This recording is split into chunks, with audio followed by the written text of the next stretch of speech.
Hello everyone! We will be solving for the final amount ng compound interest. What is good about this type of interest is that kapag nag-invest tayo, say 1,000 pesos, tapos after one compounding period, tumubo tayo, naging 1,100. Sa compound interest, yung kukuhanan natin na susunod ng tubo, our new principal amount ay eto ng 1,100, hindi na yung initial amount natin. Kaya habang tumatagal, palaki ng palaki yung ating principal amount, kaya mas malaki rin yung nakukuha natin na tubo. So that is one of the advantages ng compound interest. Let us proceed with our formula. We have this formula A. Ito yung ating final amount. Ito yung makukuha natin pagkatapos nating idagdag yung tubo dun sa ating principal or initial amount. That is represented by this variable P. Ito yung pera na pinahiram or hiniram natin. Then, imumultiply natin siya dito sa nasa loob. We have our 1 plus this R, ito yung rate of interest natin, it should be in decimals. Kaya kung nasa percentage siya, kailangan natin siyang ilipat. And then this is over yung ating N. This is the number of period in a year. Kapag meron lang tayong isang compounding period, ang N is equal to 1, then we are compounding annually. Tapos kapag dalawa naman, dalawang beses sa isang taon, then we are compounding semi-annually. Tapos next, if we are compounding 4 times in a year, N is equal to 4 kapag ang sinabi natin ay quarterly. And then lastly, kapag tayo naman ay meron na N na 12, then we are compounding monthly. So that's it for our N. Then lastly, we have our T, yung nasa exponent, that is time, it should be in years. Now that we have our formula, familiar na tayo sa kanya at sa components niya, then let us have an example kung paano tayo mag-compute ng A, this final amount of compound interest. So we have our example here.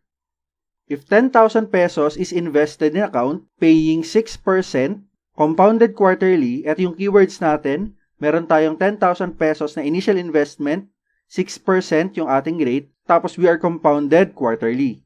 Then the question is how much will be in the account at the end of 5 years. Kapag nakuha natin kung magkano na yung pera at the end, then tutuusin din natin kung magkano yung interest. This is our problem. Let us start with our given values para mas maging familiar tayo at ma-represent natin ng maayos yung mga numbers dito sa problem natin. So let's start yung 10,000. This is our initial amount. Ito yung ating principal. So this is P. We have our 10,000 pesos. And then next, meron tayong rate, given tayo ng 6%. So our rate of interest is just equal to 6%. Or kapag ililipat natin siya to decimal, this is 0.06. Ang gagawin lang natin from our 6, ito yung kanyang decimal point. Para ma-convert lang natin siya to decimal, mag-uusod tayo ng dalawang decimal places to the left. Isa, dalawa. Our new decimal point is here. Pero meron tayong space, lagyan natin siya ng 0. Kaya tayo nakarating dito sa 0.06. Then we are compounded quarterly, that is 4 times in a year. Kaya ang period natin, that is just equal to 4. Yung N, ito yung representation natin. And then ano pang meron tayo? We have our time, that is in 5 years. So we have our T, that is equal to 5. Ang kailangan nating isolve, according to our problem is, kung magkano yung magiging pera natin after our interest. So that is our final amount A. Tapos pinapakuha rin yung ating interest. Now that we have our given values, let us start with our solution. Let me write it down. Andito na tayo sa ating computation proper.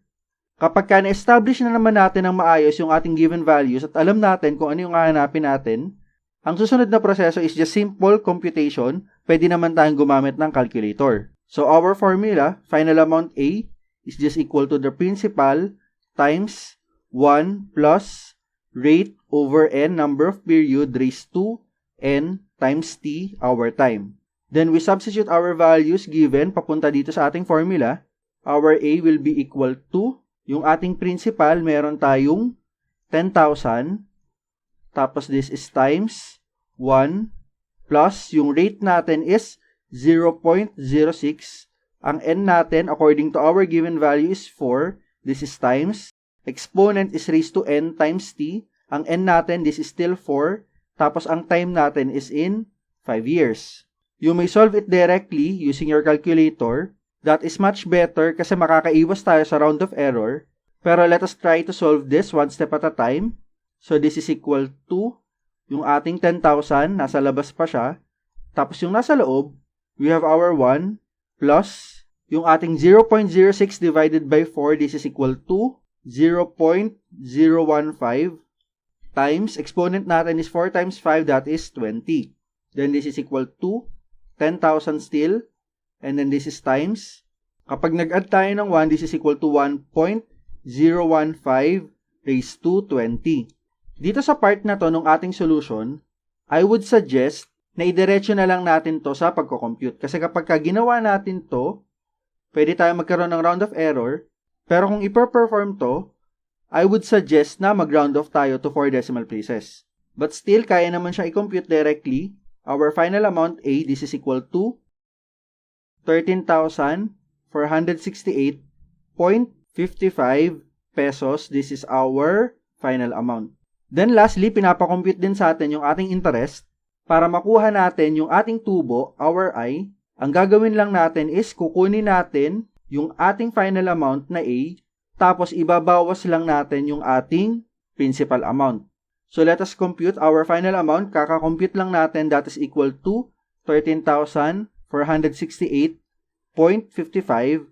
Tapos ang principal amount natin is just equal to 10,000 pesos. Then our interest, yung tubo natin is just equal to 3,468.55 pesos. This is our interest. So this is the process kung paano tayo magko-compute ng ating final amount using the formula of compound interest at kung paano tayo magko-compute ng interest after we compute our final amount. For our next videos, ang i-compute naman natin gamit yung formula ng compound interest ay yung principal amount, then yung rate of interest, and then yung time. Hello everyone! I am Sir Kenneth of STEM Teacher PH. Kung nakatulong sa'yo itong video na to, don't forget to hit that like button, subscribe to the channel, and click the notification bell para updated kayo sa ating uploads. Bye!